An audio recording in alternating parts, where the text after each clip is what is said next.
But let's get going because I have also to I have dishes to do and a Patreon live to do, so let's get a move on here. Christy, chapter 38.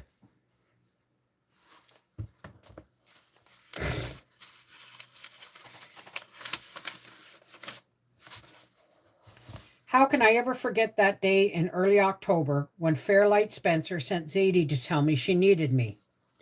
Would I please come as soon as possible? No clue was offered as to what was the need was. Only Zadie's dark brooding eyes and thin face screwed up with worry underscored the urgency. Nor would the child leave my side until she had seen me saddling Buttons. Then, her mission accomplished, without another word, she bounded off towards home, streaking across the mission yard, leaping from rock to rock across the creek, running like a brown-legged deer diagonally up across the face of the mountain. I followed by a more tedious trail, giving Buttons the rein up the low foothills. But as we reached the first heavily wooded spur, from which the path rose steeply, my mare was forced to a slow walk. The rhododendron leaves were still straight and shiny, like summer leaves, not beginning to curl as they usually did in the fall. At moments, the silence of the woods was so intense that the patter of acorns falling from the oak trees on the dry leaf sounded like gentle rain. Though Buttons and I had made this trip often, the mare had never been sure-footed on the heights, and she was always skittish about the final ascent to the Spencer cabin. As I rode over the crest of the last rise, I saw that all of the children except John and Zadie were in the yard watching for me, their faces solemn. What a nice welcoming committee, I greeted them, but there was no gaiety in the response. Clara came to help me dismount. Been waiting for you, she spoke softly, taking the reins from my hands. I'll hitch the post to Buttons. Shouldn't it be the other way around? I'll hitch the post to Buttons. It should be I'll hitch Buttons to the post. Such a funny way to say it. Where's your mother? I asked. Mama's inside. The tall girl's face was expressionless. She would not look me in the eyes. She's abed. I hurried on into the cabin. From the open door, the brilliant autumn sunlight spilled across the floor, but the cabin, usually noisy with activity, children's voices and laughter, kitchen sounds, Jeb's music, was so quiet it seemed deserted. Then I saw her, Fairlight, laying on the bed, the outlines of her body defined by the quilt tucked in around her. Her face was flushed with a heavy look about it that changed her features.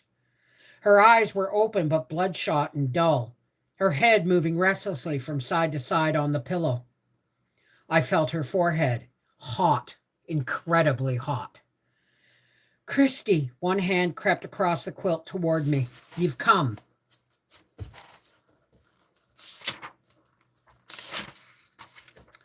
Of course I've come, Fairlight. Why didn't you send for me sooner? My side hurts. Here, so bad. Her breathing was heavy with such wheezing that I thought she might have pneumonia, but it was early in the autumn. We haven't even had cold weather. The children trailed me into the house and were standing at the foot of the bed watching me carefully. Their mother held up her right hand in front of her face. It's big, all swelled up. Why is it so big?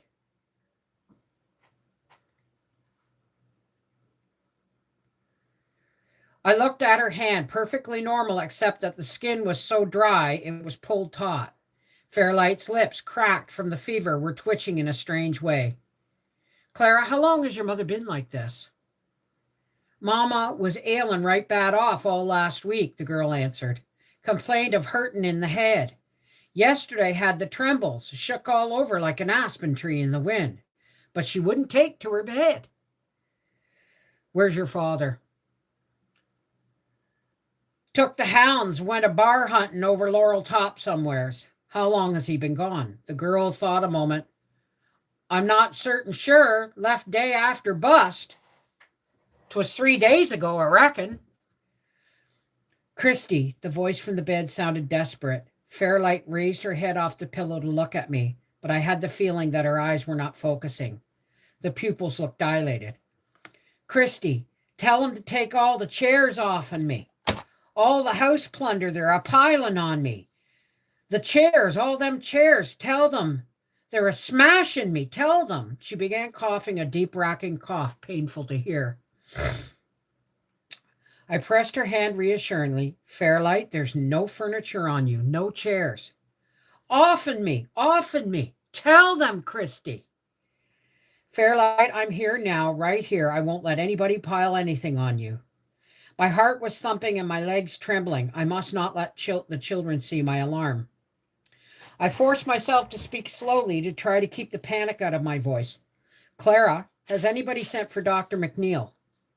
Mama didn't reckon need no doctor medicine. How about John? Is he around? Could I send him for the doctor? Papa carried him a bar hunting too. At that moment, Zadie appeared in the doorway, breathless and panting from the long climb from the mission. What was I to do? For the girls, it was too long a journey to Dr. McNeil's cabin, and he might not be there anyway. Clara, I said, we've got to have help. Would you run over to Holcomb's and get one of the men to fetch the doctor? Already Clara was at the door. Say they can use buttons if necessary and tell them to try the mill first. Usually one of the men there knows where the doctor is. Oh, and Clara, the girl stood in the doorway looking at me with large solemn eyes. Tell them that your mother is really sick. This is an emergency. She turned and in a moment had disappeared over the brow of the hill. The rest of the children were standing without moving, looking at me gravely. What shall I do now? Fear was a lump in my throat. Fear was a weight on my chest, a fog in my brain. I could not think. But I have to think. I have to do something. Blindly, I struck out. Zadie, I need your help. Yes'm. Would you bring me a pail full of cold water from the spring? The girl was eager to get into action. Yes, ma'am. And Lulu, do you think you could find me some rags? Any rags will do. Lulu ran off and was soon back thrusting at me some of her mother's best quilt pieces. Fairlight would not want me to use these, but this was no time to be choosy. Then Zadie was setting the brimming bucket on the floor by me. I dropped the cotton scraps in the water and wrung out 2 of them for cold compresses for Fairlight's forehead and wrists. Somehow we had to bring down her fever, but it was impossible to keep the compresses on her wrists. She kept waving her hands in the air, grasping at something invisible, or she would pluck at the quilt over her lips moving all the time. I dared not put cold compresses on her chest, for if this was pneumonia, that might be the wrong treatment. I pulled a chair close to the bed and kept changing the cloth on her forehead every few minutes. But she was so hot that in no time at all the compress would be warm from body heat. Zadie stood close by me watching. Once she said hesitantly, Teacher, Mama kept waking us up talking last night. Couldn't make no sense out of some of it. Then Clara came rushing back to report, Mr. Holcomb's gone to Foch Dock. Said he was sure to search him out somewheres. Mistress Holcomb's not there. Gone to kinfolks over the far holler. Her cousin once removed belongs to birth a baby soon. Thank you, Clara. Let's hope Dr. McNeil gets here soon. I wrung out another rag and gently sponged the rest of Fairlight's face. It was then that I saw, through her open lips, some brown fuzz on her teeth and on her tongue. I stared, trying to understand what this could be. I thought feverish tongues got white, not brown. The muttering went on. Most of it was not intelligible. Then Fairlight reached for my hand, clung to it, looking directly at me. The fog lifting from her mind, love and longing in her eyes. Christy, my time's come. I know it, but Christy, I don't want to die. I don't want to leave my young'uns. She half raised herself in her bed, her grasp on my hand like a vice. Why do I have to die? Help me. Christy, will you help me? Fairlight, you're not going to die. Sure, you're sick, plenty sick, but Dr. McNeil's on his way to you right now. He'll know exactly what to do. Try to rest now, and please don't worry. Everything's going to be all right. I know it is. Desperately, I was trying to put conviction into my voice, but she appeared not to have heard me. Slow tears coursed down her cheeks. It's no use. I've known this for days. Hold my hand, Christy. Stay with me. Please don't leave me. Jeb, I don't want to leave Jeb, or the leaston. Baby Guy needs me. Why do I have to leave? I'm not old enough to die. Fairlight, don't talk that way. It's wrong for you to talk that way. The doctor will be here any minute. Can't you help me, Christy? A body shouldn't have to die when she don't want to die. She faded back into the delirium. Her eyes were open, but now there was no recognition in them. The room was electric with tension. Lulu was crying softly. Zadie was standing rigid, the back of one hand pressed to her mouth, her eyes pools of despair. Fairlight had flung off the compresses, so I picked them up from the bed, wrung out again, and put them on her forehead. My own face was wet with perspiration. I dipped my hand into the chilly water and rubbed it over my eyelids and cheeks, grateful for the cooling touch. Then the lines of Fairlight's face softened, and into her voice came the lilt of a young girl's gaiety. Race you to the branch yonder.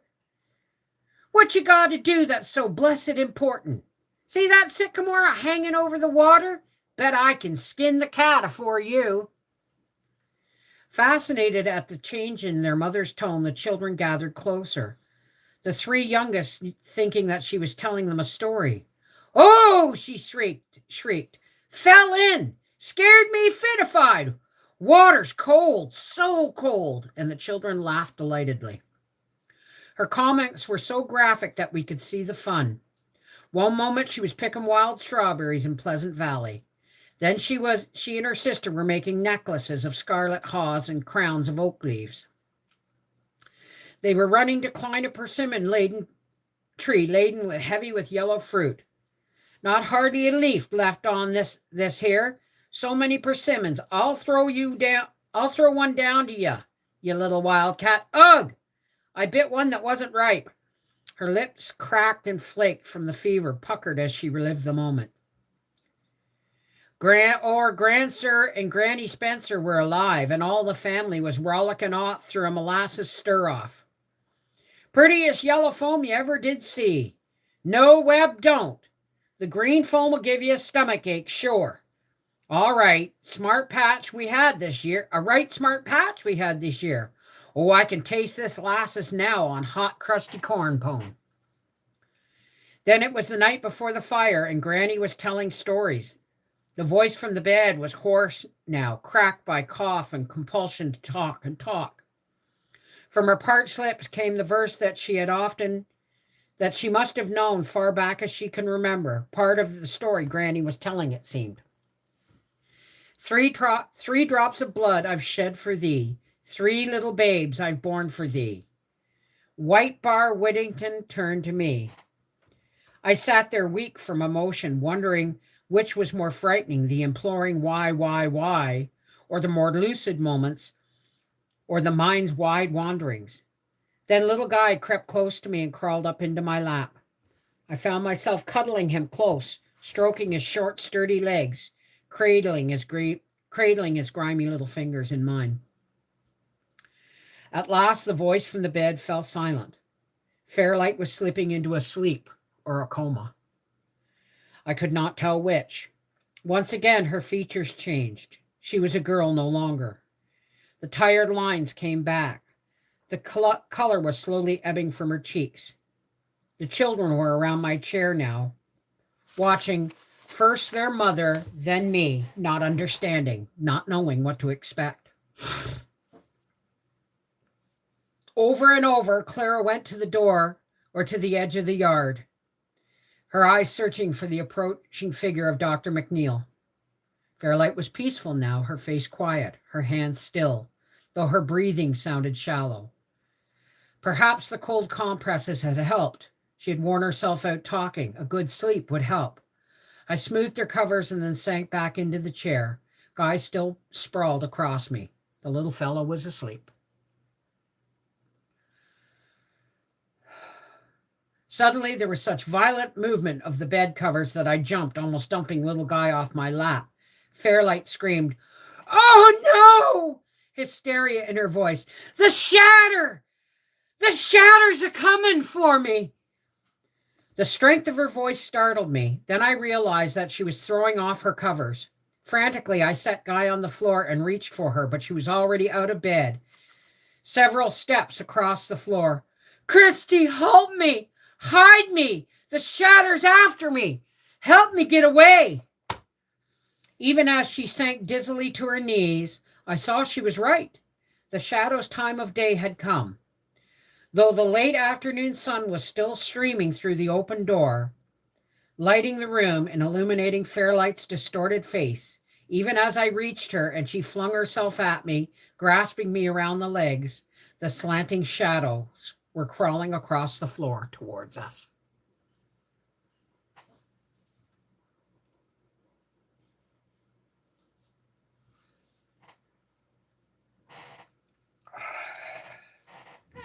How had she known, lying there in bed with her eyes closed?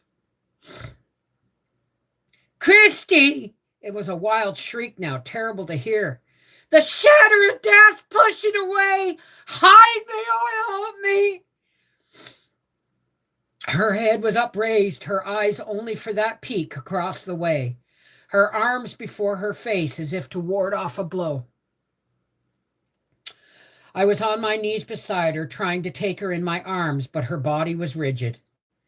I began crooning to her, not knowing what I was saying, all my love pouring into the torrents of words. "Though I walk through the valley of the shadow of death, I fear no evil. For thou art with me. For thou art with me. For he is with us, Fairlight. Oh, Fairlight, do you hear me? I will fear no evil. For he is with us." Sitting there on the floor, I hugged her, stroked her face with my hands. Suddenly, the rigidity went out of her and she relaxed in my arms. Still holding her tightly, I looked up.